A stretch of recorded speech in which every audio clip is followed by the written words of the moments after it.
नमस्कार हमारे सभी दर्शकों का आज के इस कार्यक्रम में जिसका नाम है मंथन। मैं विनीत जैन आप सभी का स्वागत करता हूं। आज हमारे साथ हैं मुकेश जी शर्मा जी, जो कि अमरनाथ यात्रा पर होके आए हैं। आज हम इनसे चर्चा करेंगे अमरनाथ यात्रा के इनके सारे संस्मरणों का, इनकी अनुभवों का, और उसके बारे में चर्चा करते हैं। नमस्कार मुकेश जी। नमस्कार विनीत जी। मुकेश जी, सबसे पहले हम ये जानना चाहेंगे, आप अभी अमरनाथ यात्रा कर आए हैं, जो कि काफ़ी कठिन यात्राओं में से एक मानी जाती है, सुरक्षा की दृष्टि से भी और चढ़ाई की दृष्टि से भी।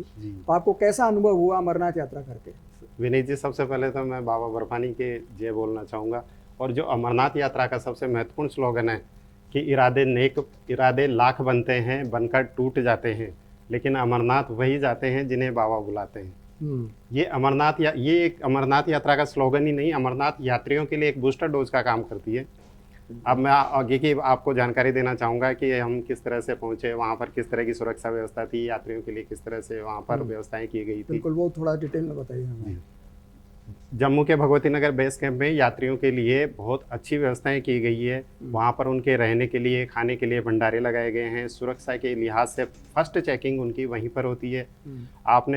मैंने वहाँ पर जम्मू एसपी का इंटरव्यू भी लिया। उन्होंने हमें सारी जानकारी दी यात्रा की सुरक्षा के बारे में। यात्रियों की सुरक्षा के लिए 3 टायर सिक्योरिटी वहाँ पर है, BSF, CISF, CRPF, मराठाली और भी कई जो सशस्त्र बल हैं उनके द्वारा यात्रियों की सुरक्षा की जाती है। लगभग 50,000 से ज़्यादा सैनिक यात्रियों की सुरक्षा में वहाँ पर लगे हुए हैं। ठीक है। अब इसमें जैसे आप जम्मू से सबसे पहला आप आता है जम्मू, तभी आप स्टेशन उतरे, वहाँ से फिर आप कहाँ जाते हैं? जम्मू तवी रेलवे स्टेशन पर उतरकर भगवती नगर बेस कैंप आप अपनी गाड़ी से भी जा सकते हैं। ऑटो वहाँ पर सरकार ने भी व्यवस्था कर रखी है बसों की। वो आपको जम्मू तवी रेलवे स्टेशन से भगवती नगर बेस कैंप, ठीक है, भगवती नगर बेस कैंप में आप अपन RFID कार्ड बनवाते हैं। RFID कार्ड एक ऐसा कार्ड होता है जिसमें हर यात्री की पर्सनल डिटेल्स होती है। ओके। वो सबसे यात्रा का सबसे महत्वपूर्ण हिस्सा है RFID कार्ड। उसी से आगे यात्रा के लिए आपको जाने दिया जाता है, अधिकृत किया जाता है। ठीक है, तो वहाँ काउंटिंग हो जाती है। फिर उसके बाद भगवती नगर से जो बेस कैंप से आप किस तरह से आगे? भगवती नगर बेस कैंप में सरकार ने, प्रशासन ने वहाँ पर बसों की व्यवस्था की है। सरकारी बसें भी वहाँ से है। उसके अलावा प्राइवेट बसें भी वहाँ पर, जो AC बस में जाना चाहे, अगर कोई अपनी टैक्सी पर्सनल करके जाना चाहता है तो वो भी वहाँ पर उसके द्वारा है। लेकिन उसको यदि कॉन्वे के साथ जाना है तो उसको वहाँ पर चेकिंग करवानी पड़ती है और आर्मी से परमिशन लेनी पड़ती है। और यदि कोई अपने रिस्क पर जाना चाहे तो वो अकेले भी जा सकता है। लेकिन मेरी राय यही होगी कि जो भी जाए उनको सबको आर्मी के कॉन्वे के साथ ही जाना चाहिए, क्योंकि आर्मी के कॉन्वे में वो एकदम सुरक्षित महसूस करेगा अपने आप को। आर्मी के काफिले में करीब 5 से 10 गाड़ियां, बख्तरबंद गाड़ियां और अत्याधुनिक हथियारों से लैस सैनिक हमारे साथ चलते हैं और वो आपकी सुरक्षा का पूरा ध्यान रखते हैं। तो अब भगवती नगर से आप जब रवाना होकर जाते हैं तो फिर आप कहाँ जा सकते हैं? भगवती नगर से 2 रास्ते हैं, जो एक तो गांधरबल जिले के बालटाल, वहाँ से अमरनाथ के लिए यात्रा स्टार्ट होती है, और एक पहलगांव। ठीक है, पहलगांव से 2 जगह से यात्रा स्टार्ट होती है। तो पहलगांव वाला जो रास्ता है वो 32 किलोमीटर और बालटाल वाला जो रास्ता है वो 14 किलोमीटर का है। तो अलग अलग जगह से जिनका जैसा रजिस्ट्रेशन है, किसी ने बालटाल से रजिस्ट्रेशन कराया तो वो बालटाल वाली बस से जा सकता है, और किसी ने पहलगांव से करवाया तो वो पहलगांव वाली बस। ये रजिस्ट्रेशन कहाँ पर होता है? भगवती नगर में होता है या पहले से करा? नहीं विनीत जी, रजिस्ट्रेशन अप्रैल में ही हो जाते हैं इसके। जो ऑनलाइन भी होते हैं और कुछ बैंक शाखाओं को भी अमरनाथ श्राइन बोर्ड इसका जिम्मा देता है। जैसे अपने यहाँ पर Jammu and Kashmir bank MI road, state bank Sanganer gate और Punjab national bank Nehru place, इन 3 शाखाओं को इसका जिम्मा दिया गया था। तो वो तो ऑफलाइन रजिस्ट्रेशन करते हैं। उसके अलावा अमरनाथ श्राइन बोर्ड की जो वेबसाइट है उस पर ऑनलाइन रजिस्ट्रेशन, मतलब पहले आपको अप्रैल के आसपास रजिस्ट्रेशन कराना होता है, तब आप जाके आके यात्रा कर सकते हैं। प्रशासन ने वहाँ पर ऑन स्पॉट रजिस्ट्रेशन की व्यवस्था की है, लेकिन मेरी राय यही है कि आप पहले से रजिस्ट्रेशन करा के जाएं, क्योंकि ऑन स्पॉट रजिस्ट्रेशन जब ही होते हैं जब आपको वहाँ कुछ स्लॉट खाली मिलेंगे। ओके।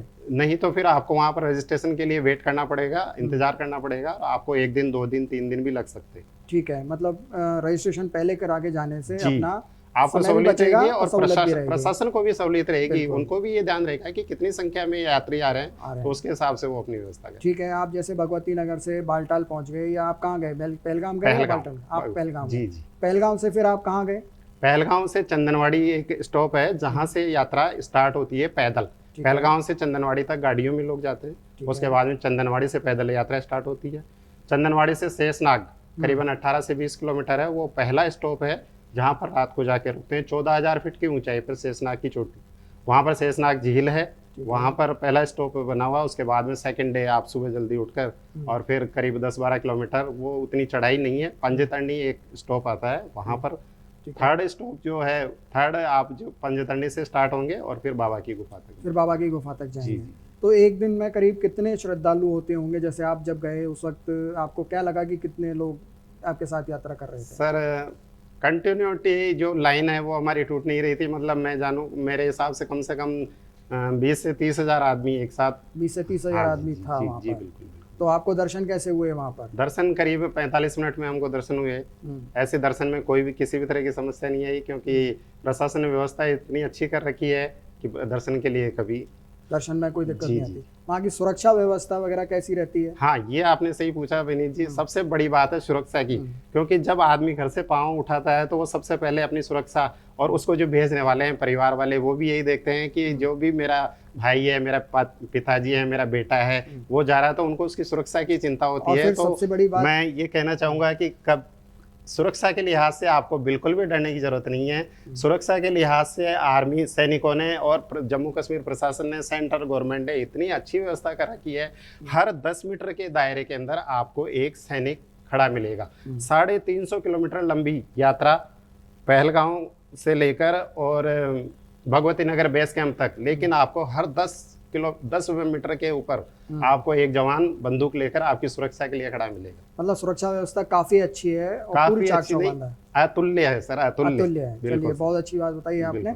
अब जैसे सुरक्षा की बात इसीलिए महत्वपूर्ण हो जाती है क्योंकि अभी पहलगाम ही वो जगह है जहाँ पर हमने एक आतंकवादी हमला झेला है। जी। तो उसको देखते हुए क्या श्रद्धालुओं को कुछ डर, भय या कुछ चिंता वाली बात थी? जी नहीं सर, जब मैंने वहाँ श्रद्धालुओं से बात की तो उनका जोश बल्कि डबल था। अच्छा। वो ये कह रहे थे कि भाई इससे कोई फर्क नहीं पड़ता हमारे को, हम तो पहले से आते हैं और आगे भी जाएंगे और दुगने जोश के साथ जाएंगे। चलिए, बहुत अच्छी बात है।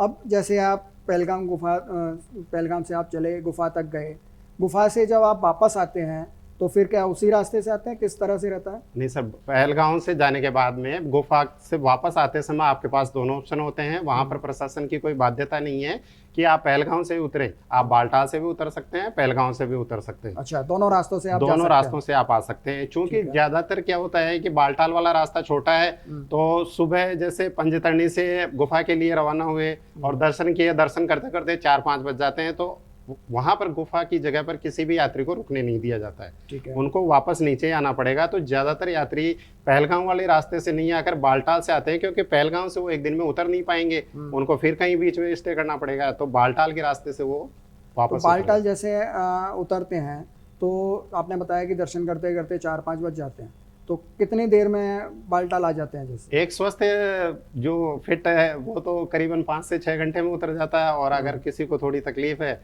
तो वो 10 घंटा करीब उसको 10 घंटा करीब लग जाता है। तो उस वक्त तो रात हो जाती होगी? बिल्कुल रात हो जाती, गहरी रात हो जाती होगी। तो उस वक्त फिर सुरक्षा की दृष्टि से दिक्कत नहीं आती? सुरक्षा के लिए तो रात हो या दिन 24 घंटे वहाँ तैनात रहते हैं। हाँ, बुनियादी सुविधाएं कुछ ऐसी, जैसे टैक्सी, वहाँ से टैक्सी मिलने में हमको दिक्कत हुई थोड़ी सी। कहाँ से? बालटाल हाँ जी, बालटाल जो कैंप है, डोमेल कैंप जो गेट है जहाँ से हम उतरते हैं, जहाँ पर हमारे RFID कार्ड ले लिए जाते हैं प्रशासन द्वारा। वो कहाँ लिए जाते हैं आपसे? बालटाल में उतरने के बाद, नीचे उतरने के बाद वहाँ से फिर हमको बेस कैंप जाने के लिए थोड़ी दिक्कत हुई है, क्योंकि हमें काफी वेट करना पड़ा, क्योंकि रात काफी हो चुकी थी, तो गाड़ियाँ कम थी।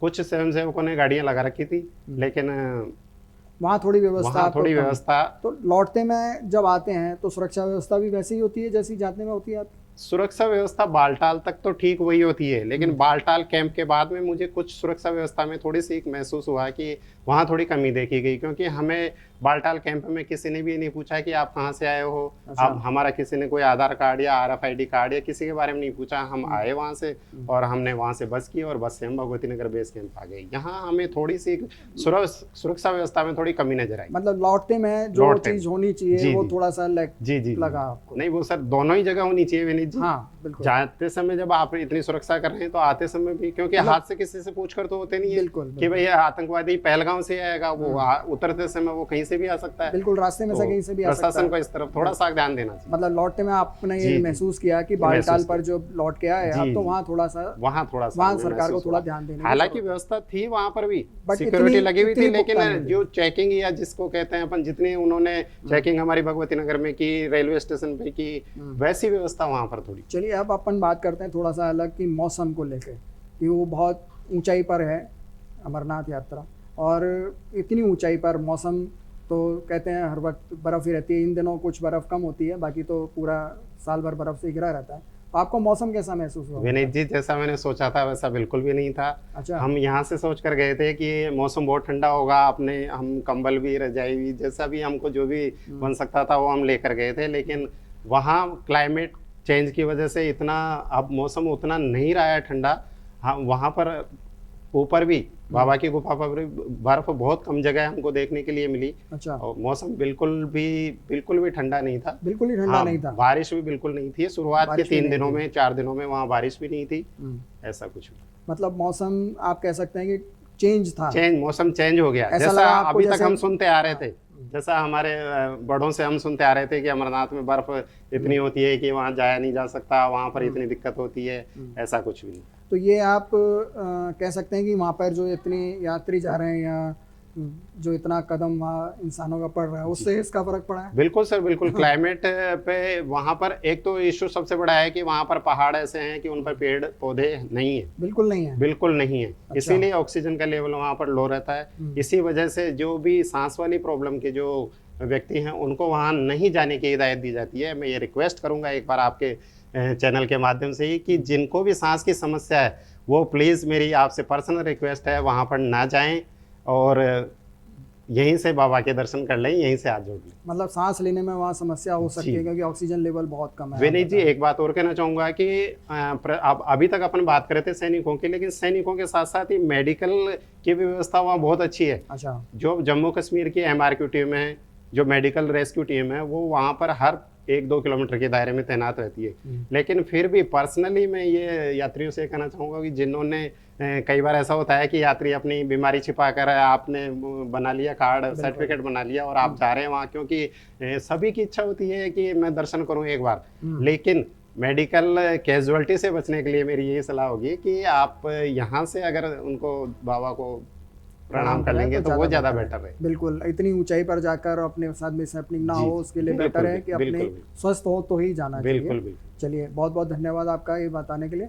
अब मैं एक चीज़ और पूछना चाहूँगा आपसे कि एक माहौल, आपने कश्मीर गए तो कश्मीर के लोकल बासिंदे भी आपको मिले होंगे जी, वहाँ, और भी लोगों से आपका संपर्क हुआ होगा, तो किस तरह का माहौल नज़र आया आपको पोस्ट पहलगाम? विनीत जी, माहौल बिल्कुल अच्छा है। वहाँ पर सभी लोग जो कश्मीरी हैं वो भी सौहार्दपूर्ण वातावरण वाले, मिलनसार व्यक्ति हैं। जो समस्याएं जो बार बार आती है वो सिर्फ बाहरी टेररिस्ट आतंकियों की वजह से, इनकी वजह से थोड़ी दिक्कत आती है।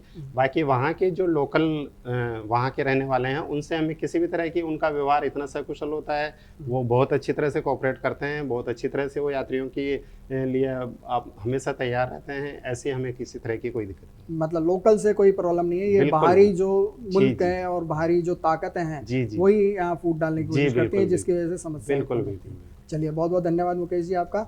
मैं Vineet Jain, news flash channel के लिए आज के कार्यक्रम मंथन।